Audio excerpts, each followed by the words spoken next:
Pourquoi ma bénédiction tarde jusqu'aujourd'hui? Pourquoi depuis que je cherche, je prie, je gêne? Pourquoi depuis que je cherche Dieu, rien ne va? Rien ne va. Je ne sais pas si c'est ton cas aussi. Frères et sœurs, si c'est ton cas, si c'est mon cas, alors écoutons ce que le Seigneur m'a placé au cœur pour partager un séjour avec toi et moi. Certainement, c'est vraiment une parole certaine pour une personne, pour un frère et pour une sœur.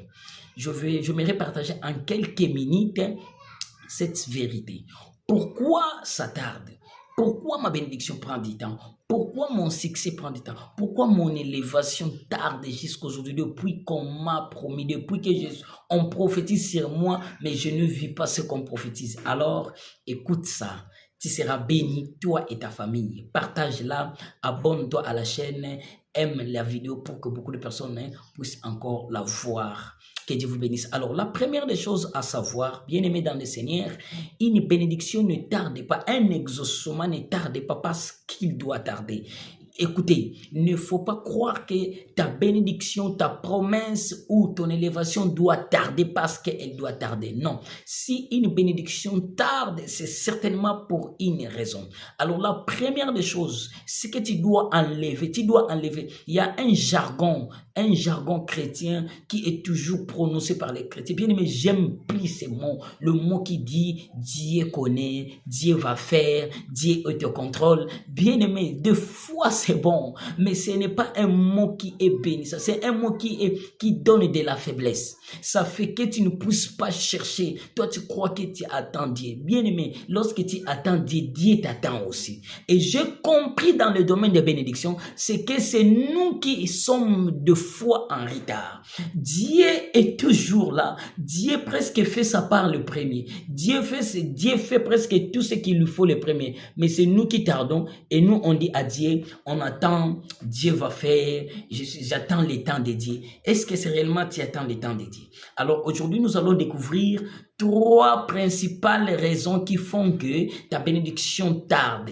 Trois principales raisons. Je n'ai pas dit que ce sont les raisons qui sont universelles ou standards. Non, il peut y avoir plusieurs raisons. Mais ce que je vais te dire, ce sont vraiment les trois grandes raisons principales qui font qu'une bénédiction tarde ou une promesse tarde d'arriver. La première des choses, la première raison qui peut faire qu'une promesse, une bénédiction tarde, c'est quoi? C'est que lorsque Dieu nous forme encore, bien-aimé dans le Seigneur, lorsque tu es encore dans le col de Dieu, lorsque tu es encore en train d'être formé par Dieu, si le Seigneur est en train de te préparer, sache-le très bien que ce que tu vas demander à Dieu va tarder. Bien-aimé dans le Seigneur, il faut savoir que Dieu ne prépare pas seulement les mariages pour toi. Dieu te prépare également pour le mariage. Dieu ne prépare pas seulement un bon poste pour toi, mais Dieu te prépare également pour un bon poste. Et si Dieu sait que le poste dont tu vas accéder l'année prochaine exige que tu aies des connaissances en anglais, des connaissances en informatique, des connaissances en marketing, en management, sache-le très bien que Dieu va te faire, Dieu va t'amener là où tu dois être formé en de telle sorte que lorsque tu vas accéder dans la bénédiction, tu ne sois pas étranger ou étrangère dans cette bénédiction-là. Amen. Est-ce que quelqu'un est en train de me comprendre?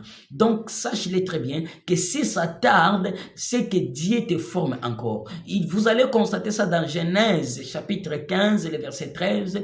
Dieu est en train de parler à Abraham. Il dit, l'Éternel dit à Abraham, sache que tes descendants seront étrangers dans un pays qui ne sera point à eux, et ils y seront asservis, et on les opprimera pendant 400 ans. Vous voyez, ici l'Éternel est en train de dire que tes descendants seront étrangers. Bien-aimés dans le Seigneur, je compris. Si toi, moi, quand j'ai beaucoup médité et compris la Bible, j'ai compris ceci. Les enfants d'Israël, si ils étaient seulement, parce que le pays dont Dieu avait promis à Abraham était dans Canaan. Et Dieu montrait à Abraham, regardez Canaan. Mais pourquoi Dieu n'a pas dit directement, va seulement à Canaan, va commencer? Non, Dieu a dit, le pays dont je vais leur donner, c'est un pays où normalement doit couler le lait et le miel, mais le lait ne coule pas encore. Les enfants d'Israël doivent travailler parce que c'est un pays où il y a déjà des étrangers, ils doivent posséder. Alors Dieu a vu les enfants d'Israël étaient seulement là, prier.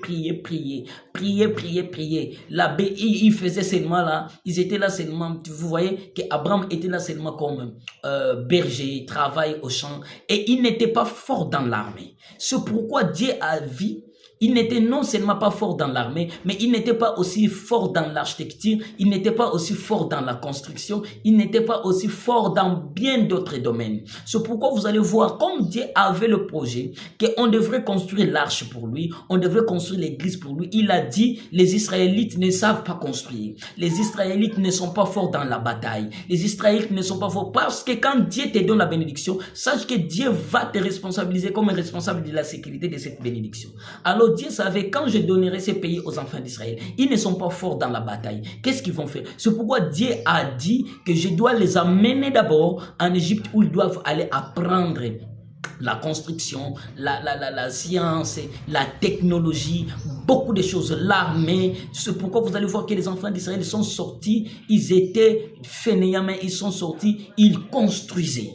Alléluia. Donc, quand Dieu est en train de te former, bien aimé, sache que Dieu va te faire passer dans des moments difficiles. Toi, tu vas croire que ce sont des moments difficiles, mais ce sont des moments de formation. Alléluia. Deuxième des choses qui fait que les choses que tu demandes à Dieu puissent tarder, lorsque le temps de Dieu n'est pas encore là. Bien aimé dans le Seigneur, le temps de Dieu c'est quoi? Dieu n'a jamais été en retard, Dieu n'a jamais été aussi en avance. Ça, c'est ce que tu dois savoir. Donc, si toi, pour toi, tu te dis, Seigneur, moi, à cet âge, je devrais déjà être marié. Si ça ne vient pas, c'est que ce n'est pas encore le temps de Dieu. Donc, il faut attendre le temps de Dieu. Pour cela, il faut savoir ceci. C'est que dans le temps de Dieu, il y a deux choses. Dans le temps de Dieu, il y a la volonté de Dieu et il y a la disposition de l'homme. Donc, cela veut dire, lorsque Dieu est en train de te faire attendre pour son temps, Dieu va travailler sa part et il attend la disposition de l'homme de comprendre la volonté de Dieu. Donc, lorsque l'homme est distrait, lorsque toi tu es distrait que Dieu a déjà fini sa part, c'est à toi de faire, sachez-le très bien que tu vas tarder là-bas. Les enfants d'Israël, Dieu a dit à Moïse,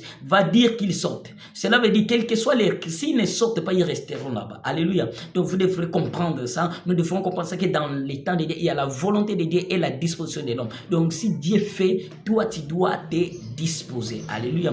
Alors le troisième, ou la troisième des choses qui fait que nos prières tardent, c'est que l'ennemi est plus fort que toi. Bien aimé, Dieu peut faire tout. Le temps de Dieu peut être là. Tu as demandé, mais si les ennemis ou ceux qui t'empêchent d'être béni sont plus forts que toi, bien-aimé, tu verras ta bénédiction tarder. C'est pourquoi je me dire à une personne, Jésus est déjà fort. Le nom de Jésus est déjà puissant. Mais quand toi, tu n'es pas puissante, quand toi, tu n'as pas une vie de prière conséquente, quand toi, tu ne domines pas, sache que l'ennemi va dominer. Vous allez voir ça dans Daniel chapitre 10, les versets 12 à 13, c'est que Daniel a prié. Et l'ange qui vient le voir au 24e jour lui dit, Daniel, dès le premier jour, je t'y avais prié, Dieu t'avait exaucé. Et on m'a envoyé dès le premier jour de venir te donner la bénédiction. Mais on m'a résisté. Il y a un royaume qui m'a résisté. Il a fallu que je sois décanté, sinon je serais resté là-bas. Bien aimé dans le Seigneur, il faut comprendre ça. C'est que si l'ennemi est trop puissant et trop fort, si l'ennemi est très dur pour toi, sache-le très bien, c'est que tout ce que tu peux prier, tu peux gêner, tu peux demander, mais rien ne va arriver. La Bible dit ce que Daniel a dit. Non, l'ange dit à Daniel, Dieu m'avait déjà envoyé. Il me dit, Daniel, ne crains rien, car dès le premier jour où tu as eu à cœur de comprendre et de t'humilier devant ton Dieu, tes paroles ont été entendues et c'est à cause de tes paroles que je viens.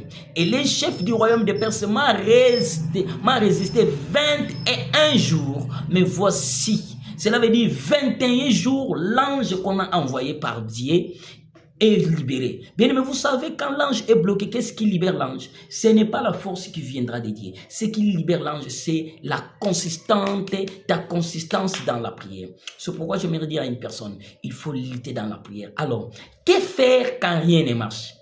voyez la vidéo qui est en train de suivre. Il y a une autre vidéo où nous allons parler de que faire quand rien ne marche. Et vous allez partager la vidéo. Le Seigneur vous fera du bien. Merci.